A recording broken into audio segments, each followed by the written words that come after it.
Enfin. Pirater, c'est légal. Radiopirate.com. Le chum Joe Hamel sera avec nous dans le vestiaire un peu plus tard. Les qui est là, Les est en pénitence. Il va lire son journal en papier. Tranquillement. Moi, j'en reviens pas. Je pense qu'il fait ça pour juste me gosser un peu. Pour te picosser, je pense. Joe, avant d'aller dans le vestiaire, on fait le tour de ce qui traîne. Je veux t'entendre parler effectivement de Tucker Carlson, le vidéo d'hier. Quand j'ai vu le vidéo d'hier, j'ai dit, t'as peu, là, il y a de l'argent. Là. C'est pas le vidéo d'il y a une semaine et demie. Dans son sous-sol, avec l'écho, puis tout, là, tu vois qu'il y a de l'éclairage, tu vois qu'il y a une qualité HD de caméra, tu vois qu'il est miké comme s'il était miké dans un studio professionnel. J'ai dit, OK, là, c'est une vraie affaire qu'il est en train de nous montrer. Et, excuse-moi, le mariage de Tucker Carlson, moi, je le dis depuis des années, Twitter est le seul réseau social qui peut être, il peut être YouTube, il peut être Facebook, il peut être Instagram, il peut être TikTok. Les autres sont pognés dans leur modèle, mais Twitter peut être un paquet d'affaires. Les possibilités de grossir ce réseau social-là pour devenir le réseau le plus dominant, il est énorme. Et je pense que des moves de même, ça va accentuer la fin des médias traditionnels. On a vu les chiffres de TVA hier. L'action est rendue à quoi? 1,80 l'action. On me parle que ça pourrait descendre jusqu'à 67 cents. Donc, hier, pour moi, c'est Tucker Carlson est arrivé avec la pierre tombale des médias. Il a crissé ça dans le sol. Et totalement d'accord. Écoute, je pense qu'il y a dû avoir des discussions intéressantes entre Elon Musk et Tucker Carlson.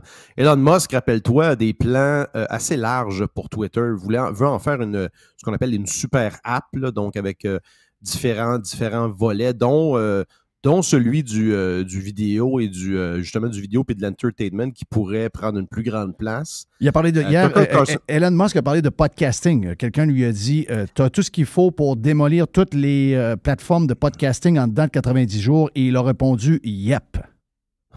Ouais, puis je pense aussi les affaires un peu comme Twitch, tu sais, parce que ce qui est intéressant avec Twitter, je pense qu'on n'apprécie pas assez, c'est à quel point ça s'est décloisonné. C'est-à-dire, tu sais, moi, je suis quelques sujets, là, tu sais, j'ai quelques topics que je suis sur Twitter, c'est-à-dire un paquet de gens que je suis dans, disons, finance, dans le monde Bitcoin, dans le sport. Mais tu sais, ça se marie très bien dans ton fil. Alors que sur d'autres médias, il y a tendance à te mettre pas mal dans un espèce de, tu sais, un tunnel vision d'un sujet en particulier ou d'amis que tu suis.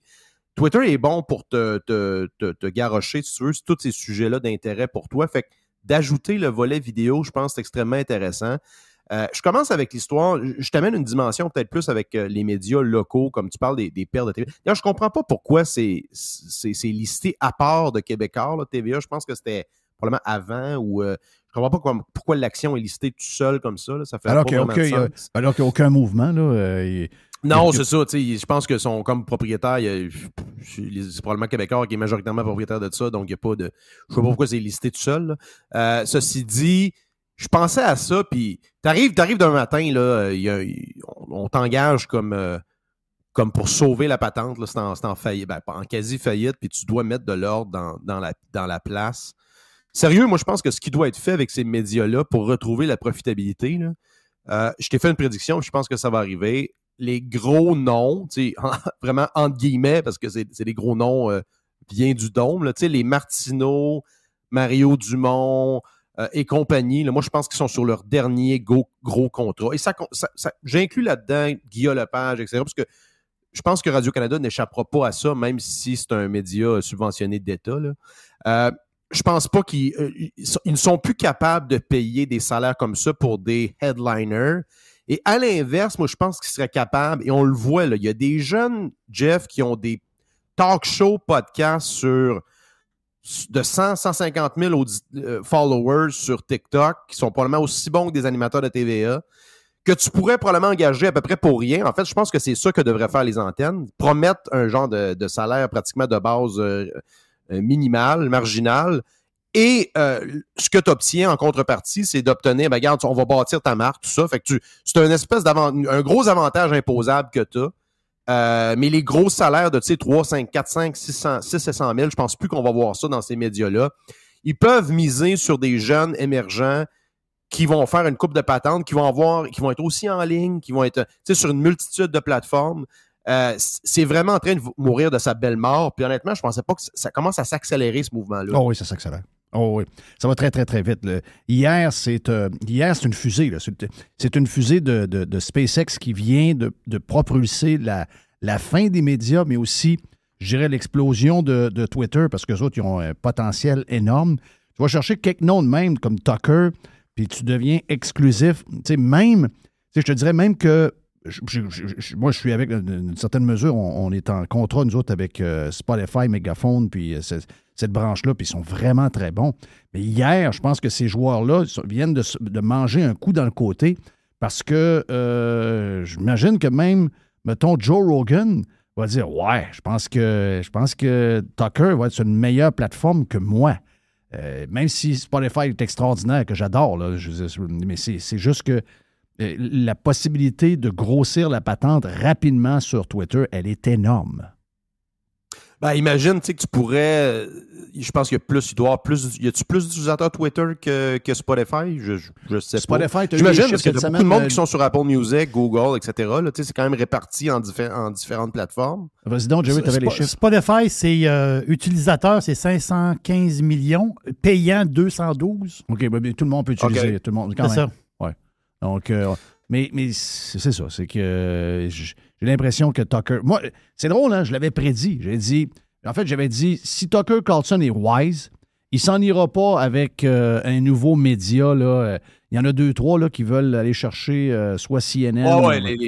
c'est ça, les médias alternatifs, là, ouais, Newsmax et OM. Rumble.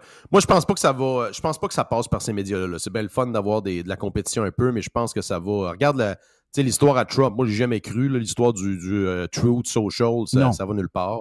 D'ailleurs, Trump a recommencé à poster, tu as vu, sur Instagram, les vidéos un peu de campagne qui s'est recommencé. Tu peux pas, je pense que sur Twitter, il y a quoi? Il doit y avoir quasiment 100 millions d'abonnés, je pense. Donc, tu peux pas passer à côté de ça. C'est extrêmement difficile de remplacer des réseaux comme ça. C'est ce qui a changé la game. Regarde, c'est pas compliqué. Il y a quoi, 3-4 ans maintenant? C'est quand Joe Rogan a signé avec Spotify. On a compris que la game allait changer. Ça va être la même chose, je pense, avec Twitter. Mais regarde, si tu peux avoir quelques joueurs comme ça, ce qui est certain, c'est qu'on se ramasse dans une situation où, même pour les médias, on fait un pont, mettons, avec le sport. Tu regardes les contrats de télévision qui vont venir à échéance pour le hockey. Ils vont devoir négocier, puis juste avec les Rogers puis les ESPN de ce monde. Je pense qu'ils doivent maintenant regarder des joueurs comme Apple TV, j'ai parlé Netflix. avec... tu as raison, j'ai parlé avec des gens qui ont fondé TVA Sport, puis pour eux autres, le prochain contrat, c'est les streamers. Oui, parce que, moi, je paye un site là, pour regarder le hockey, tout ça, mais c'est un peu de la merde. C'est toujours un peu de la config, tout ça, mais en même temps, je paye Netflix, je paye Crave, je paye... Quelle autre affaire que je paye? Je paye Prime. Et tu sais, je peux pas croire qu'il n'y en a pas un là-dedans qui pourrait montrer des games. Fait que tu sais, je pense qu'il y a beaucoup de monde dans une situation qui paye l'équivalent d'un forfait de câble à travers 2-3 providers de streaming, si tu veux. Puis je pense que si tu mets en commun cette base auditeur-là, elle est énorme. Là. Puis c'est là-dessus, c'est décloisonné. Là. C'est décloisonné, ça a été dépackagé à partir du câble. Puis il n'y a pas de retour en arrière. Là. Je sais pas. D'ailleurs, c'est très, très bearish pour une compagnie comme Québécois. Oui, je comprends qu'ils fournissent l'accès Internet puis le cellulaire, mais l'argent est dans le contenu, Jeff. Là. C'est content is everything. Là. Oui, c'est sûr, c'est sûr. Hey, mais l'autre affaire, c'est que tu t'en parles là.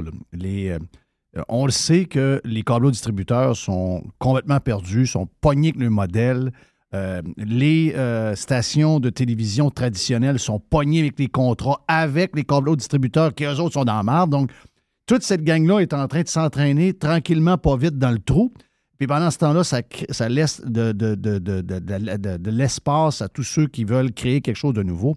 Mais quand on le sait, le début du câble, bon, les IPTV, les services de streaming, mais quand on va faire le bilan aussi de comment la fin du câble a été accélérée et que c'est arrivé beaucoup plus vite qu'on pense, moi, je pense que le deal qu'on a entendu hier, oui, c'est de la grosse compétition pour Spotify, oui, c'est de la compétition pour les autres réseaux sociaux, mais je pense que là, c'est vraiment le dernier coup de gun d'en face des câbles distributeurs. Ouais, puis je pense qu'on peut ajouter là-dessus, Jeff, la déconnexion totale des lignes éditoriales, même des médias populaires. Tu sais, tu regardes Québécois, à part des Nathalie Elgrabi, puis de temps en temps, quelques autres, c'est une variation des fois des blogs étudiants, je le dis au pluriel, parce que ça inclut La Presse et Le Devoir. Là. C'est toujours les mêmes spins. Ça fait la morale au monde. Puis je regarde, c'est drôle, je fais un pont avec ça, je regardais cette semaine des best-sellers dans les livres au Canada, là, Amazon Canada. Sais-tu qui est en 3e place devant quand même des... Tamara Lynch, tu sais la fille... Tamara Lish, sorry. La fille des camions. La fille qui s'est faite mettre en prison là, pour avoir participé aux protestations. Écoute, c'est quand même un des top sellers. Fait qu'il y a quand même, je pense qu'il y a une masse qui détonne un peu du consensus présenté dans les médias, qui est présente et qui a un pouvoir d'achat et qui consomme des médias. Ces gens-là ne sont pas entendus généralement dans les panels, etc. Tu sais que les gens sont soigneusement choisis pour commenter les sujets comme, je te fais un pont avec la guerre à l'auto. Ouais, non, il n'y a pas de guerre à l'auto. Ça, c'est une invention des médias, entre guillemets, de droite. Mais en réalité, on le voit que ça s'accélère, ça aussi. Ben oui. Hier, d'ailleurs, je regardais l'annonce que Valérie Plante va faire du Vieux-Montréal, le royaume des piétons. C'est quand même incroyable. C'est probablement la place où tu as plus de Ferrari au pied carré dans l'Est du Canada. Et là, c'est drôle parce que dans l'article du Journal de Montréal, Jeff, là, c'est pas presse canadienne, là, c'est vraiment un journaliste du Journal de Montréal. On a interviewé qui pour une décision applaudie. La piétonisation a ravi la directrice générale de Piétons Québec. C'est quoi ça, Piétons Québec? On est-tu membre de ça, nous autres, Jeff? Moi, je suis un piéton, moi. Ben oui, mais on n'est pas membre. Je suis membre par défaut ou comment ça marche? C'est ça qui m'écoeure. Hier après-midi, je ne sais pas trop comment ça s'est passé, là, on soit communiqué, puis les journalistes veulent nous faire la leçon sur la différence entre les vrais journalistes et les chroniqueurs. Nous, on est des vrais journalistes, puis on ne donne pas notre opinion, puis on est là pour vous informer, puis vous devez nous aimer. Arrêtez de nous haïr, c'est pas nous autres qui donnent de l'opinion. C'est pas vrai. Ils donnent de l'opinion quand ils sont journalistes, puis qu'ils donnent des faits. Ils donnent leur opinion en allant voir les experts qu'eux trouvent, qui sont justement des organismes qui vont leur donner la chance de passer leur opinion dans un texte de nouvelles. C'est ça qu'ils font. C'est pour ça qu'on les aime. Regarde, la deuxième personne interviewée dans l'article, il dit « Si cette proposition ne risque pas de réduire les GES à court terme, OK, on s'entend, elle pourrait encourager les personnes à se tourner vers un mode de vie plus piéton. » Je m'excuse, là, je ne veux pas me tourner vers un mode de vie plus piéton. Moi, je veux un jet, je veux un bateau, je veux plusieurs autres chars. Moi, je veux une fusée. Je veux d'autres vélos. Puis je vais aller marcher pour aller au café ici, puis quand je suis en vacances en Europe, là, sacrez-moi patience avec le mode de vie piéton. Il n'y a personne qui monte dans l'échelle sociale qui veut se retourner vers un mode de vie piéton. C'est une totale lubie, cette affaire-là. Mais incluant les politiciens, incluant les journalistes, incluant les acteurs, incluant les top modèles, incluant tout ce monde-là qui nous font la leçon. C'est les premiers à se promener avec des chars de luxe. C'est les premiers à s'asseoir dans un jet privé. Sacrement, pourquoi ils veulent être les seuls à le faire, puis nous autres, on devrait être sur un vélo ou marcher avec des souliers de toile? Là, c'est quand même incroyable, parce que tout ça, c'est basé, je ne sais pas si tu as vu la nouvelle, sur la hausse des gaz à effet de serre à Montréal. Là. Je ne sais pas comment on mesure ça, honnêtement. Ouais, comment ça marche, ça? Rappelle-toi, Jeff, là, c'est les gens qui ont permis la Ville de Montréal, c'est la même administration qui a permis à un immeuble de passer au feu 5 fois. Tu sais, l'espèce de taudis à côté du Centre Bell qui est abandonné depuis genre 10 ans. Ils ont acheté de l'eau pour faire de quoi avec. Ça fait 5 fois qu'il passe au feu. Il y a une partie, anciennement, tu te rappelles où il y avait le Super Sex, tu n'es probablement jamais allé là, sur Sainte-Catherine, ça a passé au feu, puis il y a une partie d'un bâtiment qui risquait de s'effondrer. Ça fait 1 mois que ce segment de Sainte-Catherine-là est fermé. Imagine les commerçants. Ben, ces gens-là, là, cette même administratrice-là, te parle de l'augmentation des gaz. Là. C'est quand même incroyable. C'est des gens... Imagine le nombre de variables potentielles dans le calcul de la somme des gaz à effet de serre dans une ville de 5 millions d'habitants dans la région métro. Là. C'est complètement débile. Puis premièrement, toutes les solutions qu'il propose, comme justement la piétonisation du Vieux-Montréal, il faut les mettre au pied du mur en disant quantifiez-moi quel sera l'effet net sur la période proposée et quel coût que ça va avoir. Et en passant, c'est drôle, j'en parlais, samedi, on se promenait justement à pied dans le Vieux-Montréal, puis on disait, regarde, tu sais, Saint-Paul, c'est un peu comme le Saint-Jean, la rue Saint-Jean de Montréal, là. C'est une rue, tu sais, avec des petites shops à touristes, tout ça, mais il y a une partie qui a des beaux petits restos, tout oui, ça pourrait être piéton de bord en bord, on comprend? Oui. C'est une rue, tu sais, en béton, en pierre, pavé, etc. Mais le problème, eux autres, ce qu'ils font, c'est qu'ils piétonisent un secteur au complet, donc les camions de livraison ne peuvent pas venir.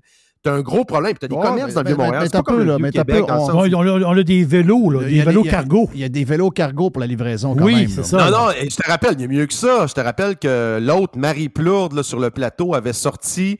C'est vrai, cette affaire-là. Le monde ne le croit pas que je le raconte. Là. Ça a sorti des médias. Il avait sorti des brouettes. Te rappelles-tu de ça? Oui, les brouettes. Il disait d'aller te parquer plus loin puis de prendre une brouette puis d'amener ton stock. Mais c'est des Donc, j'ai hâte de voir. Premièrement, j'espère que l'association commerciale ici va se tenir debout un peu parce que tu as quand même, tu sais, tu as beaucoup de bureaux, tu as des tours d'habitation ici avec des parkings souterrains. Donc, il y a du monde qui va avoir de la misère à aller se retourner. Tu as des hôtels, Jeff, dans le Vieux-Montréal. Oui. Comment les gens vont venir? Des hôtels quand même de luxe. Donc, penses-tu que les gens vont arriver en vélo cargo? Alors, c'est complètement sauté. Piéton Québec, ils ont 11 personnes sur le conseil d'administration. Hein, c'est bon. On dirait une multinationale. Subventionné à l'os. Ça, c'est un think tank, dans le fond. Ça, c'est un truc qui pousse. Voilà. Ça n'a rien à voir avec les piétons. Là, non, ça n'a pas rapport avec les piétons. Là. Tu sais, c'est quoi? Il n'y a personne... C'est un groupe d'intérêt. C'est pas un groupe d'intérêt. Les piétons, c'est le mode par défaut. Y a-t-il une association des gens nus? Non, c'est le mode par défaut de l'être humain. Là, on n'a pas besoin de le défendre. Au contraire, on veut pas être nu et on veut pas être à pied. Alors, c'est complètement crazy. Il m'a dit de quelle époque de malade? Malade dans la tête. Mais regarde, je vais te faire entendre de quoi, OK? J'ai fait entendre ça dans le Prime. En fait, c'est pas moi, c'est le prof Caron qui est avec nous ce matin puis qui dit, regarde, je vais te faire passer de quoi? Donc, il me l'a envoyé. Et on l'a passé. Écoute bien ça. Okay? Ça s'appelle l'avion et les GES. C'est la semaine verte. Check bien ce qui s'en vient. Check bien ce qu'ils veulent. Okay? Est-ce qu'on devrait arrêter de prendre l'avion? Je sais, c'est plate. On n'a pas envie d'entendre parler de ça, surtout après 2 ans de pandémie. Mais bon, si on veut se faire une tête sur le sujet, il y a quand même des données qui sont éclairantes. D'abord, pour limiter le réchauffement de la planète, il faudrait que nos émissions plafonnent d'ici 2050 à 2 tonnes de GES par personne par année. L'aviation, ça représente 3 % de toutes les émissions de GES de la Terre. En fait, dans une étude, on apprenait qu'il y a seulement de 2 à 4 % de la population de la planète qui a déjà pris un vol international. Donc, c'est très peu de gens privilégiés qui polluent quand même beaucoup. Et parmi eux, il y a les Canadiens. On a d'ailleurs presque retrouvé notre rythme de voyage d'avant la pandémie. Ouais. Alors, qu'est-ce qu'on fait? Les experts s'entendent vraiment pour dire qu'il va falloir repenser le voyage, espacer nos déplacements. On dit que les voyages forment la jeunesse, alors on pourrait partir plus longtemps, en profiter pour se plonger vraiment dans une autre culture, tisser des liens avec les gens, apprendre une langue, pourquoi pas. Parce que sauter dans l'avion, comme on saute dans la voiture pour un week-end de 4 jours à l'étranger, c'est vraiment plus compatible avec nos objectifs climatiques. C'est plus compatible. Le nous là-dedans, probablement, moi, je m'inclus pas là-dedans. Là. Non, moi non plus. Puis je vais mettre... Il y a des faits qui vont complètement à sens inverse de ce que cette vient de dire. Là. Ça, c'est une activiste du climat, d'ailleurs, qui parle... C'est ça, là, tu sais, Radio-Canada, l'idée de définancer Radio-Canada, c'est de diminuer le nombre d'activistes comme ça en ligne avec des discours similaires. Mais regarde, je te donne un exemple. Si elle, ce qu'elle dit, c'est vraiment une tendance puis qu'on prévoit une diminution des vols nominales sur, genre, les 20 prochaines années, pourquoi tu connais Ryanair? C'est une des plus grosses lignes aériennes. C'est drôle, c'est le lien que j'ai fait. Exactement. C'est le lien que j'ai fait un matin au prof. Ils viennent d'acheter 150 737 pour quelque chose comme 40 milliards. C'est drôle, ils n'ont pas attendu, Jeff, le modèle électrique. Hein? Non. Parce que ça a une durée de vie... Moi, je suis toujours surpris par la durée de vie des avions. Tu sais, j'ai un chum qui est dans le domaine de l'aviation, de l'achat et la vente, puis la location d'appareils. Tu sais, des fois, tu vois des jets privés début des années 2000. Ça a des milliers d'heures, ça vire encore. Donc, tu sais, on peut-tu penser que ça a une durée de vie, ça, ces avions-là vont au moins voler 20 ans. Bon, facile. Donc, ils anticipent clairement une augmentation de la demande. D'ailleurs, en Asie, c'est complètement débile. D'ailleurs, c'est pour ça que les monocouloirs comme les 737, puis d'ailleurs la série C, ça connaît une croissance incroyable versus les gros porteurs. C'est parce que tu as plus justement de voyages régionaux et nationaux. Puis ces petits avions-là sont capables de faire des plus longues distances maintenant. Donc, c'est ça qui change la game des vols aériens. Là. C'est pas les A380 puis les A350, c'est justement les 737 puis mais les là, A320. on traverse l'Atlantique en monocouloir à cette heure. Oui. Oui, non, et ce que je comprends, c'est que c'est moins cher. Tu peux atterrir des fois dans des aéroports plus petits. Coûte moins cher. C'est une question de coût là-dedans. Ah oui. Donc, et des avions qui sont, je pense que le 737 MAX, c'est quelque chose comme, je pense que c'est pas loin de 30% d'économie d'essence par rapport à l'autre. Donc, tu as quand même une efficience. Jay pilote le 737 MAX, puis il dit qu'avec tout ce qui est arrivé, là, le upgrade des logiciels, puis tout, suite aux deux problèmes qu'ils ont eu, qui est arrivé qu'il y avait quand même 2 crashs, il dit que c'est probablement l'avion le plus safe sur la Terre en ce moment. C'est sûr. Avant, on avait peur un peu, mais là, quand je le vois sur mon billet, je suis comme, OK, là, on est correct avec ça. Mais en général, le 737, c'est l'avion, c'est le plus gros succès commercial ever, je pense, de l'histoire de l'aviation. Donc, à la minute que tu embarques là-dedans, je pense que tu es correct. Là. C'est pas un Tupolev ou une autre marque un peu bizarre. Mais c'est ça. Fait que non, écoute, je pense qu'il faut refuser. Puis quand il y a cette discussion-là là, on va ralentir, on va voyager moins, hein?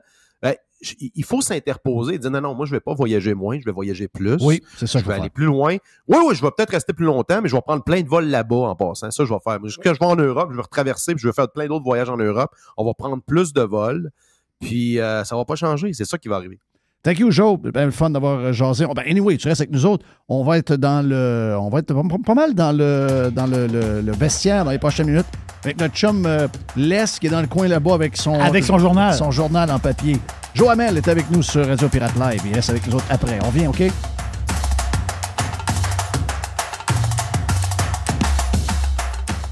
Faites partie de l'invasion. JeffFillion.com